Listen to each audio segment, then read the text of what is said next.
આજે ચિંતિત શિબિરનો જે કાર્યક્રમ રાખ્યો છે એ એક આપણા સમાજ માટે એક કલંકરૂપ જે કાર્ય બન્યું છે એ સમાજ માટે કલંકરૂપ કાર્યને ઉઘાડું પાડવા માટે આજે ચિંતિત શિબિરનું આયોજન કર્યું છે. હું તો પહેલા રાજુ સોલંકીને એક પ્રશ્ન કરવા માંગુ છું કે તે જે જ્યારે સભાની અંદર જ્યારે ગોંડલની અંદર આખું ગુજરાત સમગ્ર અનુસૂચિત જાતિ ભેગું કર્યું હતું ત્યારે રાજુ સોલંકી એક પ્રશ્ન બોલ્યા હતા, જો સૌને યાદ હોય તો, કે ભાઈ મારું અને 83 નું ડીએન ટેસ્ટ કરાવો.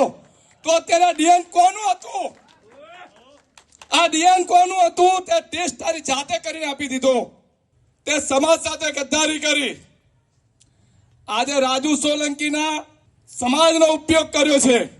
એનો ફાયદો આજે ઉઠાવી અને આપણે આખા સમાજને ગુમરાહ કરી અને એને જે પોતાનું બળ બતાવ્યું કે એને મેચ કર્યું એવું બળ બતાવી અને આજે સમાજને ગુમરાહ કરી અને એના ખોળામાં બેસી ગયો. એને ઉઘાડો પાડવાનો છે